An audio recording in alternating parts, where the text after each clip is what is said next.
দ্বিতীয় সেমিফাইনাল নিয়ে বিস্তারিত আলোচনা করতে স্টুডিওতে আমাদের সাথে যোগ দিচ্ছেন ইন্ডিপেন্ডেন্ট টেলিভিশনের ক্রীড়া সম্পাদক রাকিবুল হাসান। রাকিবুল হাসান, আপনাকে স্বাগত আমাদের আলোচনায়। ধন্যবাদ। আমরা শুরুতে জানতে চাই যে মেসি কি শেষ পর্যন্ত পার্থক্য গড়ে দিলেন? অ্যাবসলিউটলি, মানে এই ম্যাচে ইংল্যান্ড এবং আর্জেন্টিনার মধ্যে একজনই পার্থক্য, সেটা হচ্ছে লিওনেল মেসি।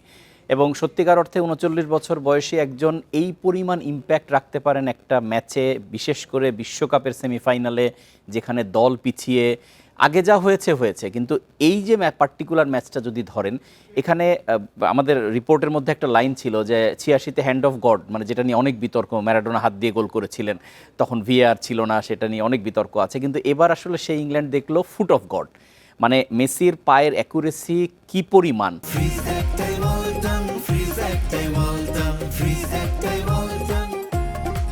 আপনি যদি 85 মিনিট থেকে যখন সমতায় ফিরলো, তারপরে আমরা আগের ম্যাচগুলোতেও দেখেছি যে আর্জেন্টিনা কিন্তু শেষে কিন্তু এমনভাবে মোমেন্টামটা ধরে ম্যাচের, যে লাস্ট 15-20 মিনিট প্রতিপক্ষ একদম নাজেহাল হয়ে যায়। আমরা সেটা কেপ ভার্দের বেলায় দেখেছি, আমরা সেটা মিশরের বেলায় দেখেছি, সবগুলো ম্যাচেই দেখেছি।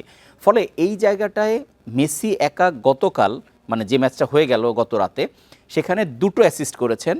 তার যে 2জন গোল করেছেন, দুটোই তার পাস থেকে করা। এবং বিশেষ করে আমি উইনিং গোলটার কথা বলবো, যখন ইনজুরি টাইমে ম্যাচ ঢুকে গেছে, তখন তিনি একা ডিফেন্ডার দুজনকে কর্নারের দিকে টেনে নিয়ে, মানে পেনাল্টি বক্সের কোনার দিকে টেনে নিয়ে যে ক্রসটি করেছেন, এবং খুবই লক্ষণীয় হচ্ছে সেই ক্রসটি কিন্তু ডান পায়ের ছিল। আমরা সবাই জানি যে মেসি বাম পায়ে অনেক বেশি স্ট্রং, মানে বাম পায়ে তিনি শট বেশি নেন, কিন্তু ডান পায়ের ক্রস একদম অ্যাকুরেটলি লাউতারো মার্টিনেজের 2 ডিফেন্ডারের মাঝখানে তিনি ছিলেন, যে হেডটা দিয়ে উইনিং গোলটা হলো।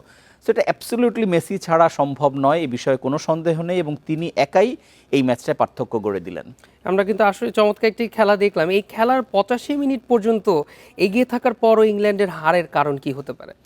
দেখেন, আমরা আরেকটা রিপোর্টে দেখিয়েছি ওয়েন রুনি, ইংল্যান্ডের যে গ্রেট ফুটবলার, তিনি একটা সরাসরি কথা বলেছেন যে 55 মিনিটে যখন ইংল্যান্ড এগিয়ে গেল 1-0 গোলে, তারপরে কেন ইংল্যান্ড এতটা ডিফেন্সিভ হয়ে গেল, কোচ কেন এতটা ডিফেন্সিভ ফুটবল ফরমেশনে চলে গেলেন, এটাতে তিনি বিস্মিত হয়েছেন। এবং তার সেই হারের কারণটা টুখেলকেও নিতে হবে।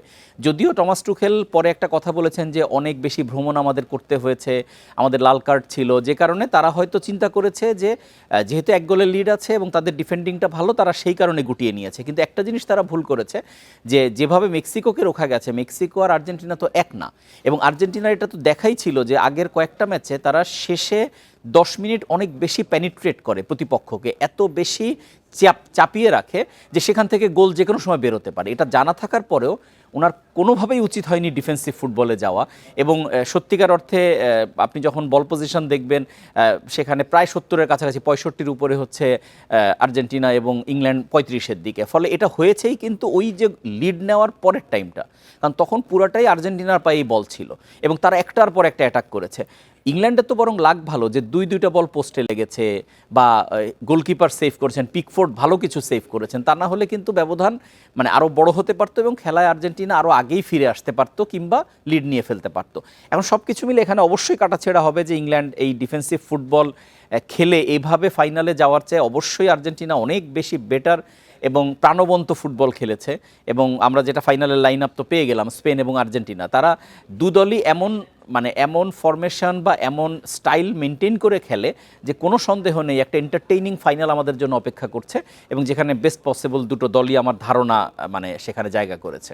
অবশ্যই আমি সেই প্রসঙ্গে আসতাম যে স্পেন আর্জেন্টিনা ফাইনাল, সেরা 2 দলই তো এসেছে, তো এই ব্যাপারে আসলে আপনার কি মতামত? সেরা 2 দল, এ বিষয়ে কোনো সন্দেহ নেই। আপনি যদি দেখেন যে সেমিফাইনাল যে লাইন আপ ছিল, সেই লাইন আপে ফ্রান্স এবং স্পেন, যদিও মানুষ ফ্রান্সকে এগিয়ে রাখছিল, কিন্তু সেখানে স্পেন ওখানে বুঝিয়ে দিয়েছে যে আলটিমেটলি এখনও ফুটবলের জয়টাই আগে। ফুটবলের জয় আমি এই জন্য বলছি যে দেখেন, এখন একটা ফর্মুলা আছে যে জয়ের জন্যে খেলাকে খুন করা হয়, মানে কিল দ্য গেম, যেটা ইংল্যান্ড গত রাতেও করতে গিয়েছিল, যে মানে তারা ভালো ফুটবল, সুন্দর ফুটবলের দরকার নেই, আমি জাস্ট রেজাল্ট আনার জন্য একটা গোল দিলাম এবং তারপরে সেটাকে প্রোটেক্ট করার চেষ্টা করছি। এইভাবে ফ্রান্সও কিছুটা ফিজিক্যাল ফুটবল খেলে, এবং ফ্রান্স দেখা গেছে প্রথম সেমিফাইনালে সেখানে সেটা কাজে আসে নাই, এবং তারা সেদিন খুঁজেই পাওয়া যায়নি। কিন্তু ইংল্যান্ডের বেলায় যেটা হয়েছে এই ম্যাচে, যে ইংল্যান্ড কিন্তু ফার্স্ট হাফ যদি বলি বা গোল পাওয়ার আগ পর্যন্ত কিন্তু প্রায় সমানেই খেলা চলছিল, সেখানে 2 দলই বিভিন্ন ধরনের অ্যাটাক করছিল, কে একটু বেশি কম সেটা আলাদা হিসাব। কিন্তু একটা বিষয় ছিল, শুরু থেকে খেলার টেম্পোটা অনেক হাই ছিল, মানে অনেক বেশি ফাউল হচ্ছিল, রেফারি বরঞ্চ অনেক দেরিতে কার্ড ইন্ট্রোডিউস করেছেন, কারণ আরও আগে যদি কার্ড বের করতেন হয়তো ম্যাচটা আরও বেশি দ্রুত গরম হয়ে যেত। ফলে এটা সামলাতে হিমশিম খাচ্ছিল, কিন্তু কাউন্টার অ্যাটাক থেকে একটা পারফেক্ট গোল যখন ইংল্যান্ড দিল, তারপরে ম্যাচটা তাদের নিয়ন্ত্রণে নেওয়ার সুযোগ ছিল। বরঞ্চ ওখানে ইংল্যান্ড যে ভুলটা করেছে, যে ওই সময় 2-3টা কাউন্টার অ্যাটাকের সুযোগ তাদের সামনে এসেছিল, তারা সেগুলো কাজে লাগাতে পারেনি। কারণ আপনি যদি 2-0-তে এগিয়ে যেতে পারতেন হয়তো সিনারিওটা ডিফারেন্ট হতো। বাট যখন আপনি 1-0-তে থাকলেন এবং আর্জেন্টিনা যখন ওই পরিমাণ আক্রমণ শুরু করলো, তখন আসলে ইংল্যান্ডের ভেঙে পড়া ছাড়া কোনো পথ ছিল না। আপনি যে প্রশ্নটা করেছেন, স্পেন এবং Argentina definitely dream final, definitely এই বিশ্বকাপের সবচেয়ে বেস্ট দুটো দল ফাইনালে এসেছে। এবং আমরা দেখছি যে গোল্ডেন বুটের এই রেসের মধ্যে মেসি ও এমবাপ্পের এই যে তাদের যে দ্বৈরথ, এটা নিয়ে কি বলবেন? তাই না, এই দ্বৈরথ তো শুরু থেকেই ছিল। মানে আমরা যখন বিশ্বকাপ শুরু হয়েছে, গ্রুপ পর্ব থেকেই শুরু হয়ে গিয়েছিল তাদের মধ্যে এই লড়াইটা। এবং আজকে যখন আমরা প্রায় শেষ প্রান্তে, দুজনেরই আর একটা করে ম্যাচ আছে। থার্ড প্লেস ম্যাচ খেলবেন এমবাপ্পে এবং বিশ্বকাপ ট্রফি জেতার ম্যাচ খেলবেন মেসি। দুজনই সমান জায়গায় আছেন, 8টা করে গোল, অ্যাসিস্টে মেসি একটু এগিয়ে আছেন।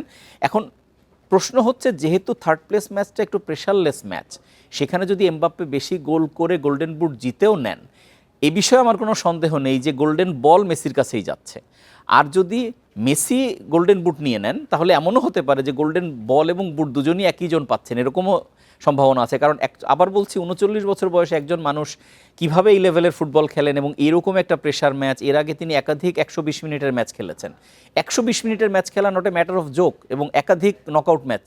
এবং আজকে যেটা আমরা দেখলাম, এটা আসলে বিশ্বাস করা কঠিন। এবং উই আর সো লাকি যে আমরা মেসির খেলা দেখে, মানে আমাদের জেনারেশনে মেসির খেলাটা দেখতে পারলো।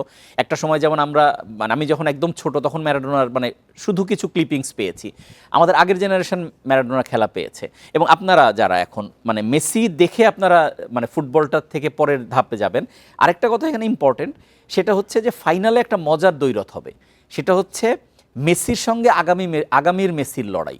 মানে আমি ইয়ামালকে আগামীর মেসি বলতে চাই। আজকে তার বয়স 19 এবং তিনি 17 বছর বয়সে কিন্তু ইউরো জিতেছেন।